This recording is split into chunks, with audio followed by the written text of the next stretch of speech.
And the number to call is 901-327-2500. Or you may call 901-327-2777. In the studio today, Cedric Curbison, Chase Madkins. We've got Isaac Woodridge on the board. Robert Sims stopping by to say hello. Hello. We've got special guest Talut Amin, and he's going to share with us lost and given away legacies of black people / African Americans, if you will, in this city, Memphis, Tennessee.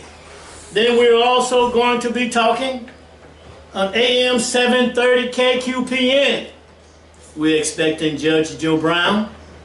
Omar is not here with us today, feeling a little under the weather, and we wish him a speedy recovery. At 3 o'clock we'll be at AM 730 KQPN, and the number's over there to call, 901-452-3094 or 901-324-7490. And we're going to also discuss the systematic obstacles that families face in this country. And I reference Eduardo Bonilla Silva. We've got that document, and don't you worry, we've got that document today. We don't come here with our opinions, we have documentation. And while I'm thinking about it, do not forget to tune into the Voices of New Africa. Big old shout out to Chris Walton, calling 901-238-7613, neighborhood thrift store and market for all of your household needs. At 1289 North Bellevue, vendors welcome, right there at Interstate and 240. Big shout out to Miss Lois Lomax and family. We thank them for their continued and undying support. A few more things, and then we'll move right into our topic. You know, when you listen to some of these local talk shows, Talut, you hear some strange things. Absolutely. You hear some people buying into tricks. There are tricks out there. You hear them participating in their own demise and their own destruction. You hear them talking about they are racist. You hear them talking about, you know, old so-and-so over there, he's just a racist. Talking about black people. Yes. And you know what? I looked at a documentary. Well, no, this was on CNN on one of those shows. And a man by the name of Sean Carter, not the musician, rapper, a regular citizen, but he did point out that he's done pretty good in his life, in spite of obstacles. And while I'm thinking about it, you know, Naeem Akbar and others have said, Du Bois pointed out, that black people were not expected to be successful in this country. But in spite thereof, many of us have been successful. But now we see, when you look at this documentary and look at Tom Burrell, his book, Brainwashed, and the culprit here is the media, where you find many black people calling themselves black white people. I mean, they don't literally say this, but that tickles you, Talut. Yeah. But they don't literally say this. But those of us who have been studying for over 40 years, we have insight. We are not foolish. True. You see? And so we can look at this and we can give an interpretation of what's taking place. The indigenous people used to say, once said, the other white man. Right. Yes, sir. Participating in their own destruction. So he was talking about his son. This man looked to be maybe 50, close to 60, maybe a little older, maybe looked pretty good. Talking about advice that he gives his son. His son posted his fear of being attacked by white people. Many white people came out calling him all kinds of disparaging names. Some even called him a racist. You see? And so here's a group of people carrying on as if they've not done anything to another group of people. And we know that that is simply not true. And I don't care what they say. When you listen to some of these talk shows, and you have one individual in particular on this one show, and I call him Dan the White Man. See, you have Dan the White Man, and then you have Stan the White Man.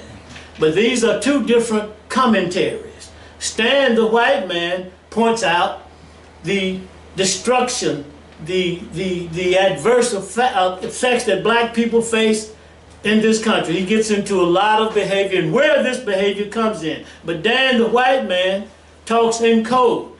Now, he's trying to evolve some, but it's not good enough. I'm simply saying to Dan the White Man and the likes thereof, let's have a real conversation. Because I'm not trying to make white people feel comfortable. The only way you are going to get well and heal is that you have to come out of your comfort zone. And as long as you don't, you're trying to be slick, you're trying to talk in code and put these tricks out here. Well, there are many of us who are saying, no, no, no. We see and we hear your tricks. And we know better. Last but not least, and get ready, 901-327-2500 and 901-327-2777. Our guy, Kanye West. You know, I almost said Kanye West. I don't mean to say Kanye West, Isaac. Kanye West. Not to disparage or condemn the brother, but this is a teachable moment, Talut. Yes. You see what I'm saying, Cedric? Yes, sir. A teachable moment, Isaac. Yes. Kanye West. Now, we've seen I never suspected Kanye West of being a reader. Because as long as we've been around, as long as we've been studying Talut, I think you and I go back over 40 years. We've been studying a long time. Yes. So we can tell. I can tell when one does not read books. Do you know someone posted on Facebook?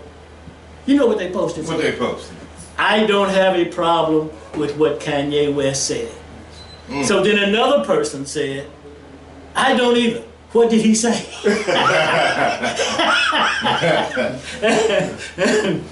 We are not saying we have a problem. We are saying this is a teachable moment, and it is time for what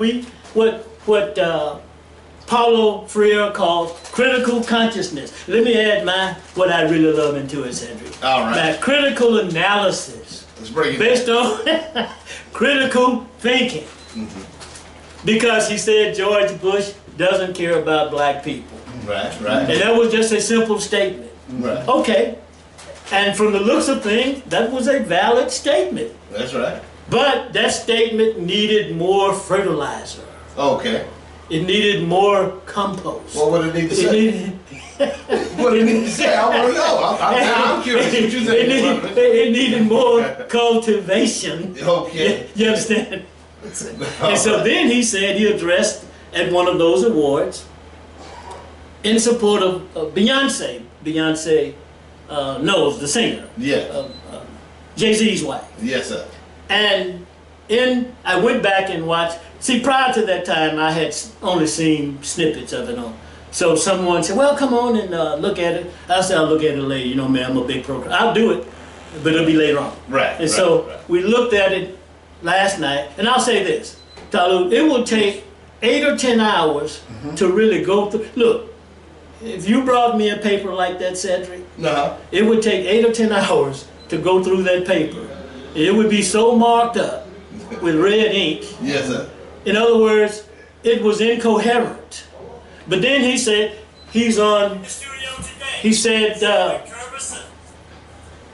we've got some, am I competing with my own self? Yes, sir. Yes, sir. Something happened. All right.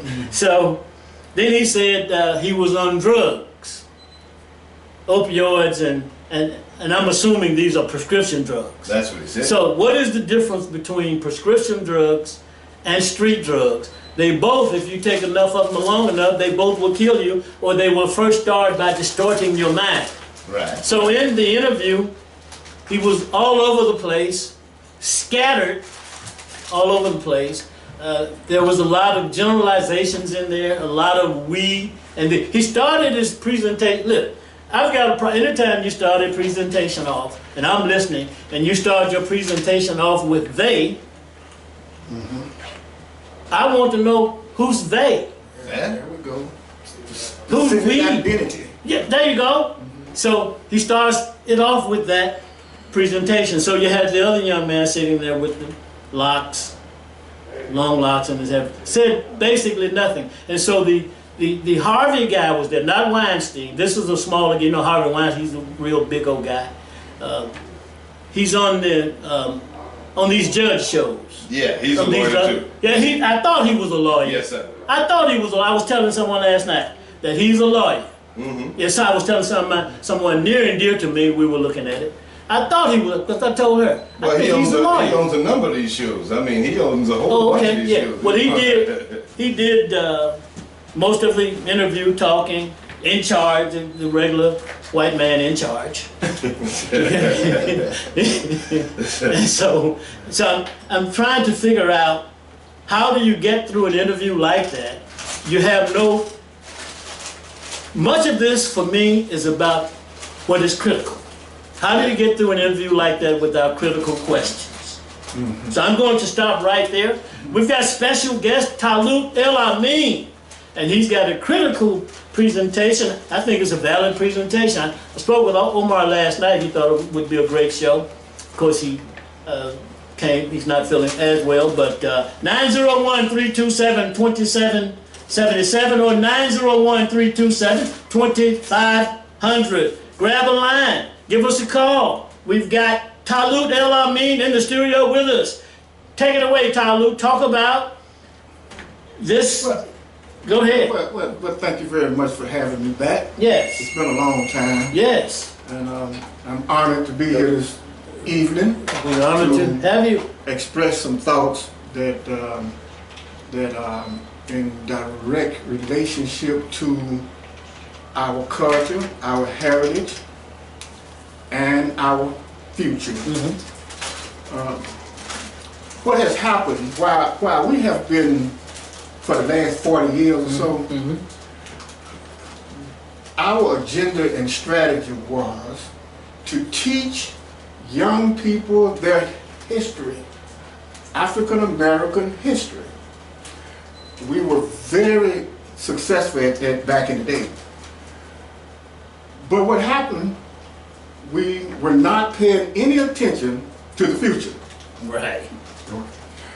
What has happened in regards to the future is that another ethnic group has taken away from us our heritage. They have taken away from us Stax Museum or recording company. They have taken away from us Claymore and Temple, Lorraine Motel, and they have taken away from us Beale Street. Now, these three institutions are very important to our future. In other words, another ethnic group is presenting our culture and our heritage to our children. We as adults have nothing to do with that. The same type of thing is going on in public school when another ethnic group present our history. That's African American history. We're the only ethnic group in the world who have not done anything, who has not done anything to recapture what's been taken away from them. When Adolf Hitler took the Jewish heritage, and took all of their artifacts, and took all of their important heritage, history, those people set up a commission to go and discover and find every one of their historic documents, every one of their historic artifacts, and bring those documents and artifacts and institutions back to the Jewish people. To think, what if, just hypothetically, what if another ethnic group was controlling the Japanese heritage, the Mexican heritage, or the Caucasian heritage? You know what? We can't even imagine that. We just can't imagine it. Right. But we don't have one thing to say about another ethnic group having taken our heritage. We're not outraged, we're not angry. The only damn thing we want when they take it is a job. See, we just want to work. They take it and we want a job. Right. But I'm saying it's one point. Go ahead. Combine those 4 institutions, combined, make over $100 million a year. Beale Street make 40. These are our institutions. These are ours. And we always talking about starting being to do this. Let's take our heritage back. Now I know I'm not crazy. I know it's going to take about 40 or 50 years, maybe 100 years before we can get it back. But I know this, that if this young man get on the job, we're going to get it back. I may not live to see it, but you're going to get it back. If you buy into the idea that we have to control our heritage, we'll get it back. Okay, we've got a call, but hold on. Being the optimist that I am, the moderate that I am, I'd like to see that happen before 40 years. Now, in my opening, I said that taken or given up, because the school board gave up the charter. Yes. So did black people participate in this loss of their heritage, Yes. Talut? Yes. And to what degree did this take place? Let's get this call. Sure. And let that marinate. Yeah. Go ahead, caller. Good evening, brother. Good evening. You're 100% right. You look at Beale Street down there now, the music's been changed. Elvis on the front, Beale and Maine, just see hanging down there on the mall behind some trees or something. Kanye West, he might not, I know he doesn't know his history like we know our history, but he made him shocked about seeing these movies like 12 Years of Slavery, Roots, and find out that we are one of them. 10 to 2 maybe or more than that, and then we couldn't fight back to take over.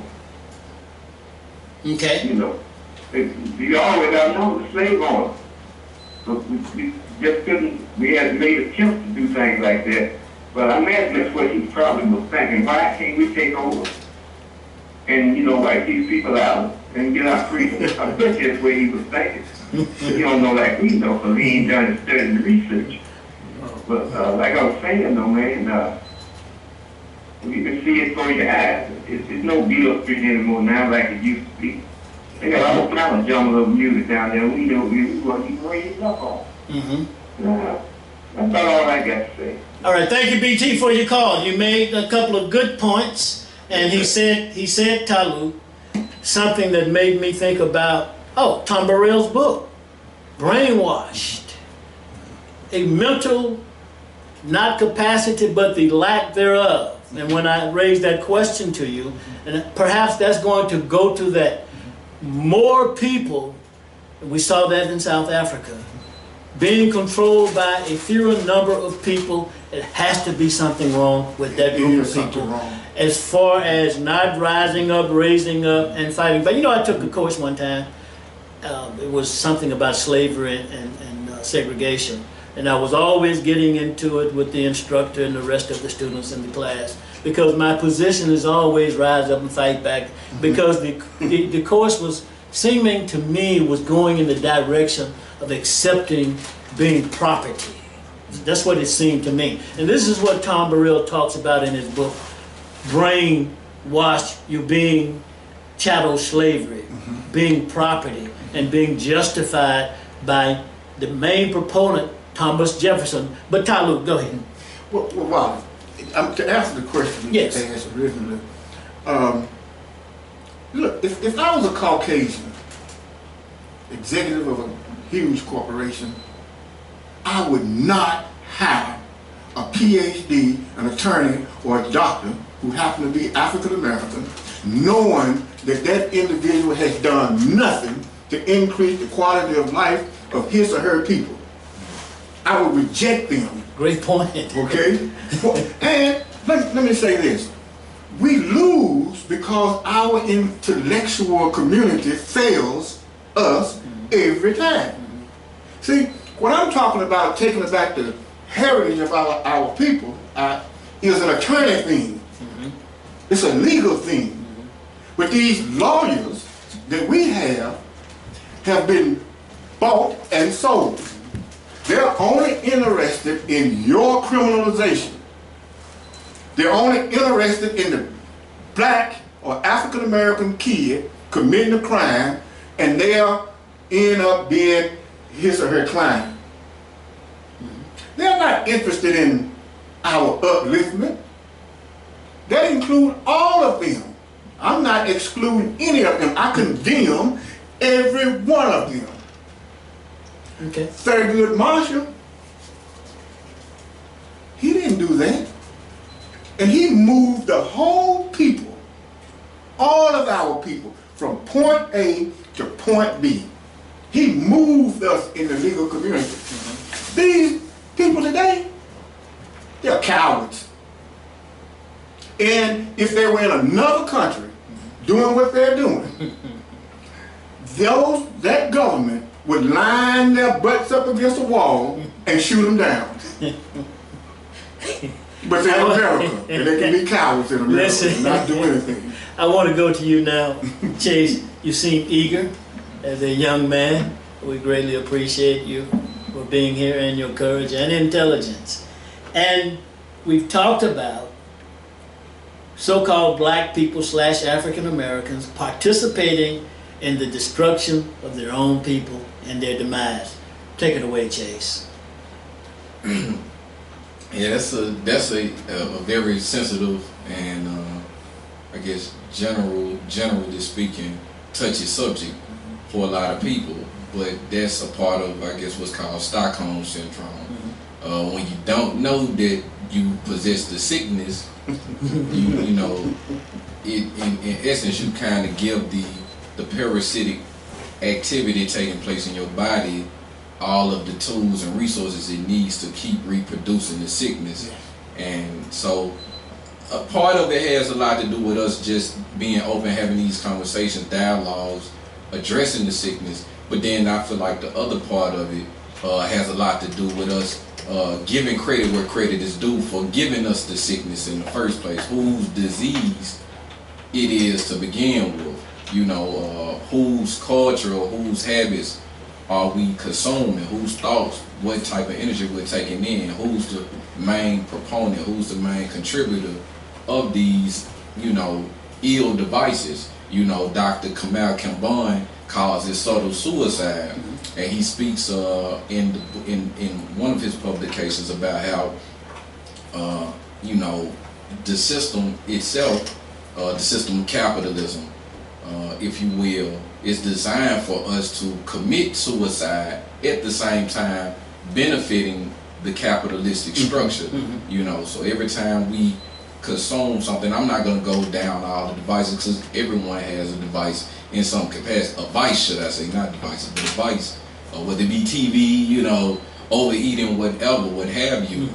We all have been plagued with this thing called whitenization on some level, and the only real solution is to de-whitenize and institute. I was going to say re-Africanize, but I know that everybody don't, you know, necessarily subscribe to that, but everybody can use their imagination and figure out what they need to do to reinstitute the integrity of their spiritual being. Powerful. Yeah, I hear us discussing the mindset of a people. Talut, what is wrong with a group of people? You laid out a scenario by which this group of people we're talking about, all they want is a job. Now, I want to add to that. That means that I simply want to work for someone. I want to work for the white man. Well, there is something wrong with that. I mean, no question about it. When you have 99% of a population that's only interested in a job, there's something wrong with that. Okay, no entrepreneurial spirit. Okay, but when you're programmed for that through your home, through the home, and through the schooling process, okay, in the end you don't know any different. Like you just said, you don't know. You think life is graduating, go to college, graduate again, and get a job. Don't know that the world is not that way. For an example, how the world has twisted our minds. I visited Montgomery's Museum of Peace and what I can't think of the name of it right off the top. But anyway, it's a museum that has to do with our experiences in America as it pertains to lynching. And what it has done, what the people of Montgomery have done, is they have built this museum. And the museum, it's a beautiful structure. I mean, absolutely beautiful. And the plaques or the structures that hold the names of people who have been lynched is engraved in steel rectangular boxes, rusty. Some are hanging from the ceilings, some are laying out, some are against the walls. But guess what? On the opening day of this museum, 75% of the attendees were Caucasian people. Just think about that. There should have been thousands of our people there. Because what these people have done, they have uncovered 4,400 names of individuals who have been lynched. And in Shelby County alone, 20 were lynched right in Shelby County. Okay? And Tunica County, Tipton County. All of these plaques are hanging in this museum. I was shocked. When you walk in, you see these figures, these statues, with chain around the neck, around the wrist, and around the leg, human size. And they all are displaying some kind of tormented imagery in the faces, contorted bodies, like, okay. It should be a mind-opening experience. But about this cover-up, it's been a cover-up. See, we never knew how many people were lynched. It was never talked about. We were only talk about individuals, like the brothers who were lynched, the markers on Mississippi and Walker, right? The grocery store, the entrepreneurs who were lynched on Mother Island.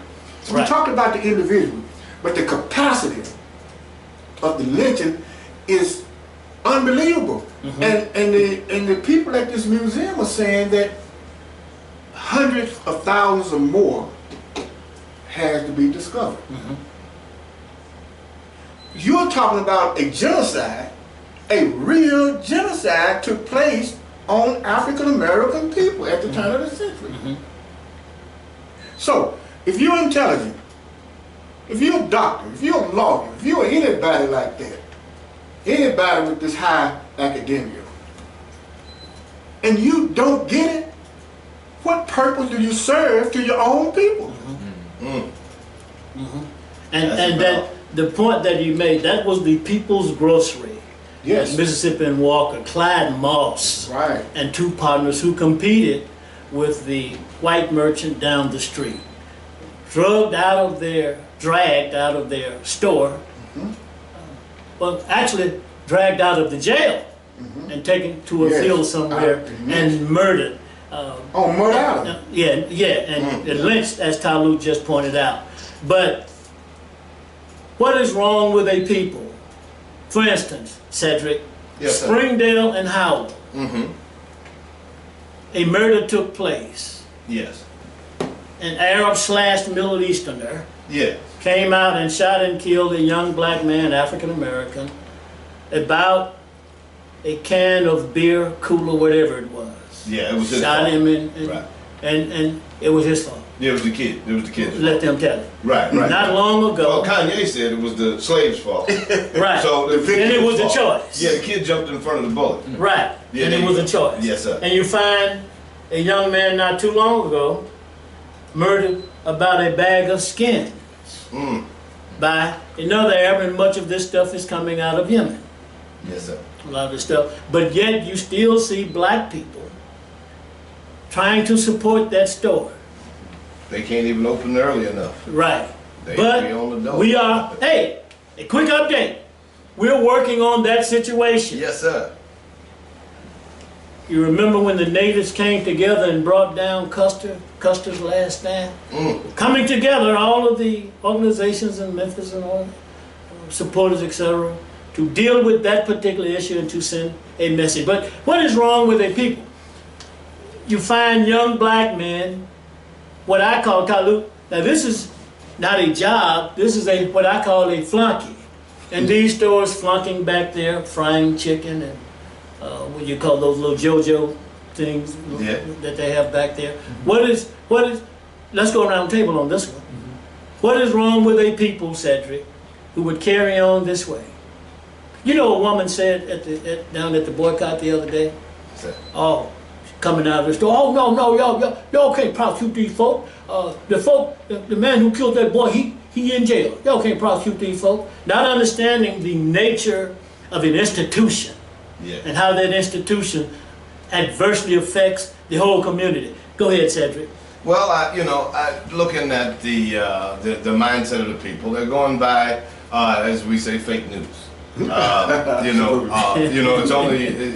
a handful of us that are out there in front of the store, and so it leaves a lot of room for a lot of false information to come out.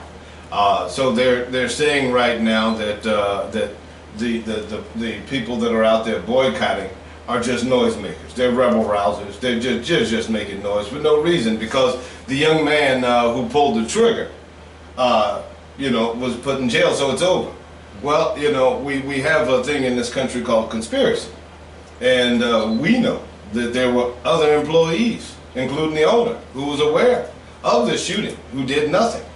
And as a matter of fact, when we confronted him outside in front of the store on tape, he says, what are you talking about the little boy for? There's two victims. I'm a victim too. So it was no sympathy, no care about the boy's life lost. It's equated to the couple of dollars that he would have lost for not being open. So the sensitivity is not there. The folks do not care. And the fact that there's 6, matter of fact, I kept saying 4 corner stores within walking distance, but the officer corrected me last night and said, no, there's 6, sir. There's 6. Wow. So there's 6 corner stores. They all sell the same exact thing. Now we just found from out Springdale and Jackson going Springdale is Chelsea. going north Well, just in that immediate vicinity where you stand in front of the store. From Springdale and Jackson to, like I said, Springdale and Chelsea. Like a quarter of a mile radius. Right. Yeah, Right. 6. There's 6 stores that sell the same exact items, but I found out the little difference in the stores is one, you can cash your food stamps in and gets 50% off. Oh. Yeah, 50% of the money. And then there's some of them out there that you can get 45, and there's some that you can get 60. You know what I'm saying? So it depends on which illegal activity you would like to involve yourself in. Exactly. So you can get the best deal. Then there's certain ones that only charge a flat figure of $25 to cash a check. Without a check cashing license inside these places. There's one of these stores, I know it's at least one, that sells you 3 cigarettes, Lucy's, for $1.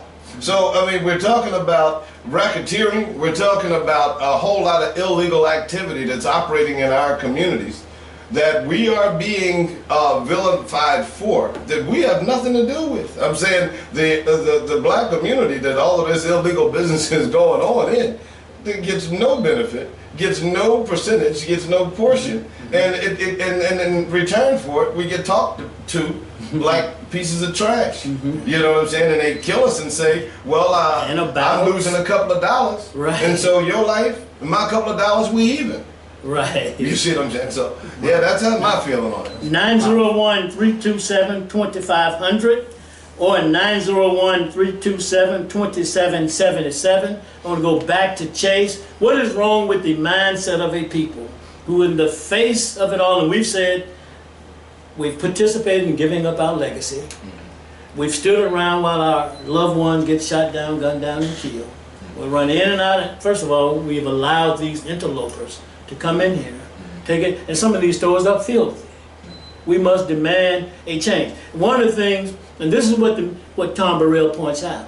He points out that the media, the white media, perpetrates this, which you just pointed out, making the people who are boycotting look like villains in the face of demonization, criminalization, and etc. So they keep calling us protesters and demonstrators when we clearly are letting them know that this is a boycott. It is a boycott. I think they forgot about what that word means. Right. See, it's important, Talut, that we talk about the education, that we have proper education, and that's not taking place. We're not being taught to own and operate and run a business. We're being taught to go for a job, and I just pointed out this.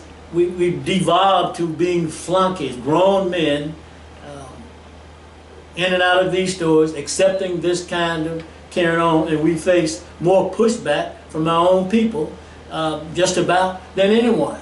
And then there are those who are standing back laughing and promoting this kind of backwardness. What is wrong with a people, Chase?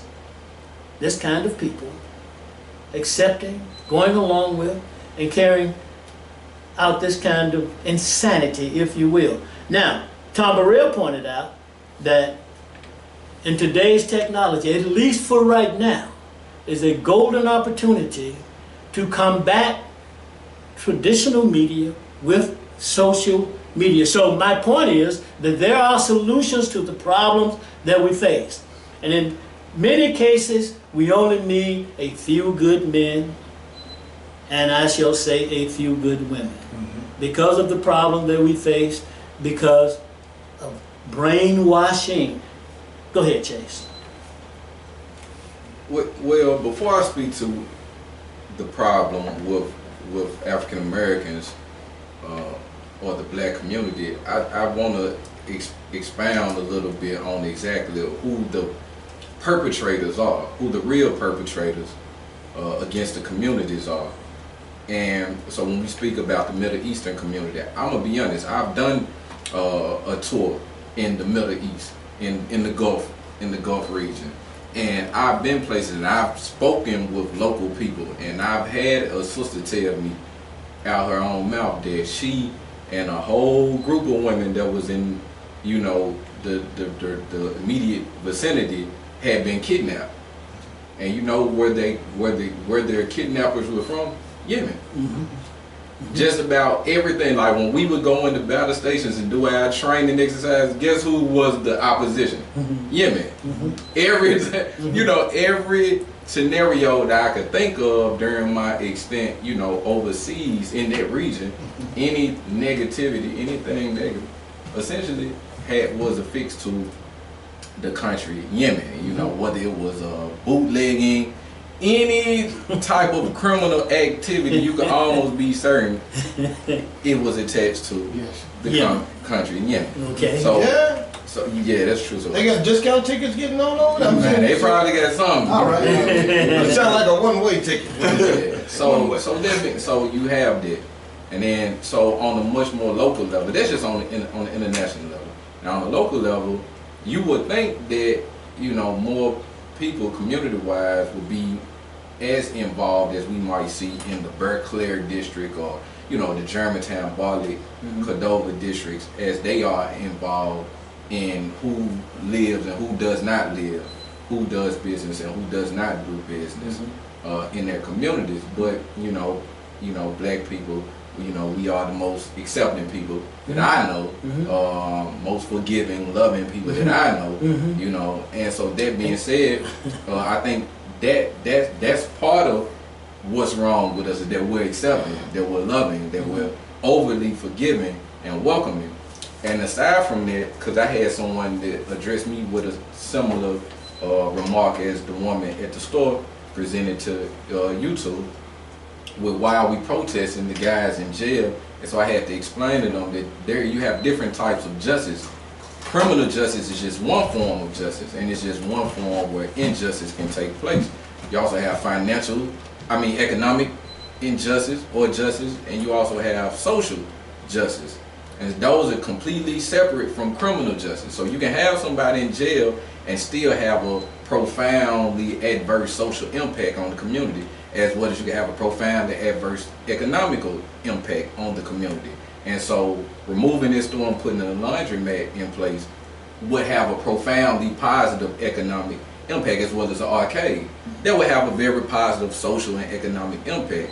So having the laundromat put in place, having the perpetrator, the actual shooter, in jail for the rest of his life, if not given the death penalty, all that's a holistic victory for the community, not just, as you said, life for money. You lose a few dollars, we lost a child. That's not justice.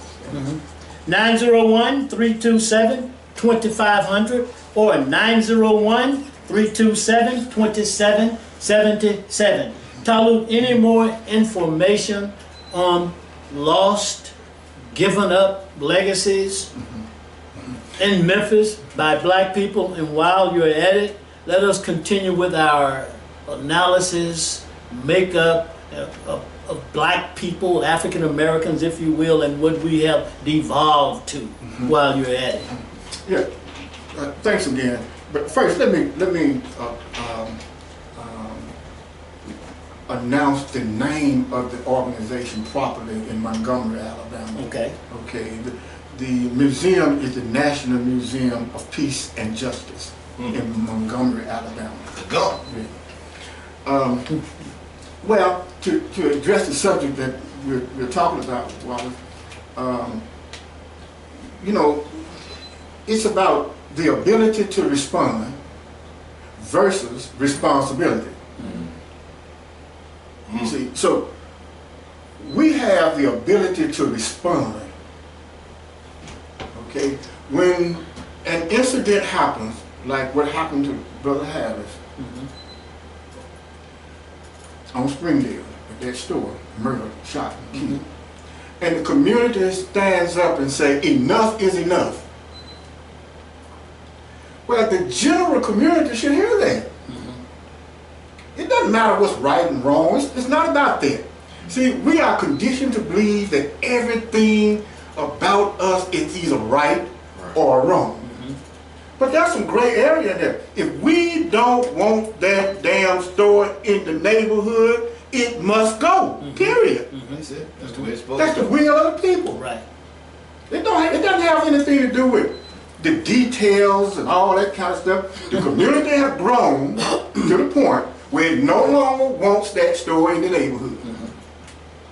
But look at, just think about our mentality. We filters into the community. We reject the boycott. Why? Because we're just emotional. Can't nobody tell me what to do. I can do what I want to do.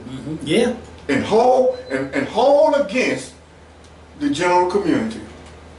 That is insane. In That's insane. anybody's world. In fact, it's totally insane. Yes, it is. That's the craziest damn thing you can do. Yes, sir. Someone has been murdered, and the community is saying, we don't want you in our community anymore. And a member of the community say, the hell with y'all, I'm gonna die anyway. I'm gonna support this story. Right. It's insane. And we said participate, a group of people who participate in their own demise, Yes, and we did. will side with the enemy and fight you to the death. And Wallace, I'm gonna say this one thing. I'm laughing, but it's not funny. No, not at all. I came there and I covered the story. Right, And I published the story. right. Okay, that's the ability to respond, Okay, right? that's right. Okay, it's the local fake media, which is the local media. You know, the TV stations, the radio stations. They never cover us correctly in our endeavors in our community. So it's fake news. That's right. All of it is fake news. That's what they say. But if we, like I, come back and give you the interview, conduct the interview, you say everything you want to say, and I publish it, that's the truth. That's true news. Direct the people to that. Can you direct the people to that link where they can see the I can put it up in a minute. okay, yeah, where they can go and say 901-327-2777 or 901-327-2500. Cedric, You got a call? go ahead. No. Oh, Isaac, okay. you have a comment or question? No, sir. Okay, go ahead, Cedric. I just wanted to comment on 2 points here. One, you know, when you come out to a situation like this, and the information I heard, because I did not personally meet Dorian Harris before his demise. So you have to go off of, you know, well, you don't have to, but you try to go off a little bit of hearing what you hear in the community, and you hear what you hear in the news. And so, you know, the first thing that everybody heard is he was a bad little kid, and he went in and he stole a beer, and then he ran on out the store, and you know, like all little black kids do. You know that, you know, this is the story that was out there. So last night was the turning point for me Okay. on that. I was out there at the store, and for some reason, several people came out and talked about Dorian. And they clearly knew this guy Dorian. I mean, you know, you could tell these were real people. One guy was actually going in to shop in the store, and he, you know, when he was questioned about it, he said, well, no, wait a minute. Dorian was my man. He said, Dorian's a real good dude. He's like, he don't mess with anybody. Dorian was quiet. He's educated. You know, I mean, this is not the picture that I had of Dorian, even if the man, even if he was a little a troubled child who would have stolen a beer, he didn't deserve to die. But what I'm saying is, he wasn't this guy at all. Then last night, 3 police officers gave me their account of who Dorian was. They've met him. They know this little young man. And they said, no, Dorian was a good guy. We know Dorian. We know the bad guys and we know the good guys. So now this is a whole different picture about what just went on inside this store. So I had to speak to one of the news people who were writing these stories and keep saying that he was a little kid who stole a beer and he got shot. That's not the true story. Right. That's not the true story. Right. Yes, A couple of things. Language, for instance. Yes. What is a kid? I think we should stop calling our children kids. Then I call him a kid. Well, no, it's not personal. I'm allowed to call kids kids. I keep snatching that because I have 11 children and I call them kids. I understand. You understand what I'm saying? Well, let me just say this. I slipped. Wait a minute. Now that's something that I haven't said in years. Yeah. But you know, I slipped up and said it the other day. Yes, sir. Maybe yesterday or day before yesterday or whatever. And it's easy to fall into these traps / tricks. But a kid versus a child or children, Yes. those are two different things. That's true. So when you start saying kids, you're already demonizing, setting them up Yes. to be criminals, etc. You see, that's a history which I won't go into it right now. Global disclaimer, being that you said that. Listen, Yes, my sir. kids are out there. Please don't become demons or whatever he just said. I will stop calling you kids. I'll call you children. Okay, and my grands, the 10 grands, you know, they'll be children from now on. Back to the program. Yes, I want to again. I want to get into leadership. Yes. Leadership is something that is necessary in this case, in Memphis, in view of the fact that so much is going on and our people face so many obstacles. In fact, on the other side, we'll talk about those systematic obstacles that families face. But everybody, I'd like for the four of us to weigh in on the question of leadership. Yes. What role should leadership play in today's discussion? Dorian Harris, reclaiming our heritage, etc., etc. With you first, Chase. What kind of leadership? What is required? I'd like to hear something on commitment, dedication, etc. Yeah. So I think we have to be committed towards the idea of establishing leadership with a little different emphasis than what we have in the past. I think that the role of leadership, if you talk about leadership, then you have to identify whose leadership, which leadership, what style of leadership. There's different styles of leadership, Yes. you know, and they all produce different consequences. And rather than judge or define leadership based off of exterior qualities or visible qualities, what about the intrinsic qualities of leadership? You know, it's very important because you know, the old saying, you could judge a tree by the fruit that it bears.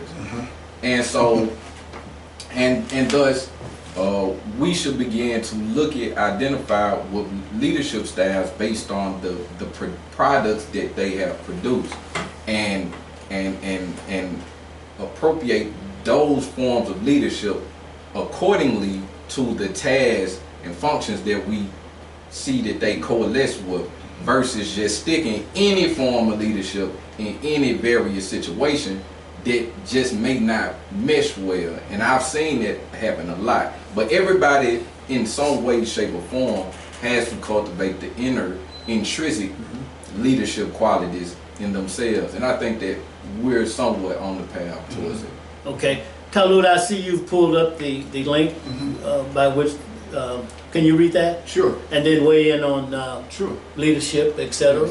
Well, the link to the coverage that was done Monday at the Springdale store, Springdale Street store.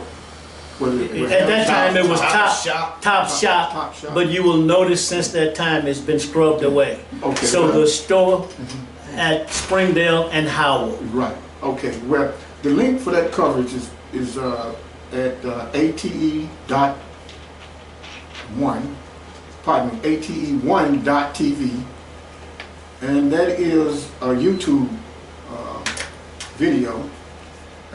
It's youtu.be/uppercase FB number 2 W lowercase c uppercase Z 6 uppercase B lowercase x uppercase VG, and that's a YouTube video.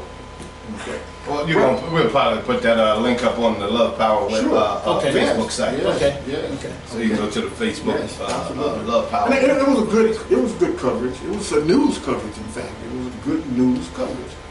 Well, we're down to about 3 minutes. Yeah. Can you take? Leadership. Can you take a minute? Yeah, leadership fundamentally is an idea that has to do with a person being able to go abroad and bring back to its people their his or her discovery. It's a naval word, leadership. Ships would go out, discover new lands and new products and commodities and materials, and bring those back to the people. We don't have that among us. Nothing remotely close to it. But when you look at the Caucasian leadership, that's what they do. They go and take things from other people, other lands, other commodities, other products, and bring them back to their people. We don't have the capacity to even think like that. We think that's for them and not for us. But that's a lie. It's for us too. We have to come to that ability to respond. And we have to have that responsibility to start thinking in terms of what's going to increase the quality of life of our people. Absolutely. Thank you, Talut. Welcome, Go ahead, Cedric. All right, well, we are live on the Love Power Show with Wallace Red. Judge Joe Brown, who will be in on the next show. We have myself, Achilles, Curbison, Chase Madkins, and we have Talut, Amin. The Love Power Show is funded by listeners like you. To advertise, send your request to wallacered22@yahoo.com. To send your financial gift with credit card, debit card to paypal.com. /Wallace22. That's Wallace Red, REDD 22@yahoo.com. Or mail to the Love Power Show at P.O. Box 40263, Memphis, Tennessee 38174. And we thank you. Tune in next week, same time, same station. Calling him Father. Hey, that's a great song too by the Winstons. Talut, Yes. is South Memphis going to be full of vacant properties and gas stations? Good question. Because Yeah. on Bellevue, there's 2 gas stations across the street. Yeah. Down the street, there's 2 of them on College, one on College, on College. Across the street from Colella's, they're going to build a shell right there. If you go around, the black gas station is closed. One right there on Lauderdale, and there's 2 over there on 3rd. No restaurants, no nothing. Just gas stations. Because the one on Bellevue used to be a shell. You got to understand that with this economic program that Trump is doing for tax cuts, big corporations are now digging in. Okay, they're going after the Negroes' money. Big time. And they gonna Watch get out. Watch out and don't be a Negro. it. They gonna get the money. So I think I heard you say something. Am I a seer over there? Yeah. Okay. Yeah, they're gonna get the money out of us, and we're gonna have nothing. Not a damn thing. Excuse my language. Bishop Shelton Prophet Devotion is the apostle pastor and general overseer. Prepare yourself for another biblical and inspiring message. What y'all up to Preached today? in its fullness by God's anointed.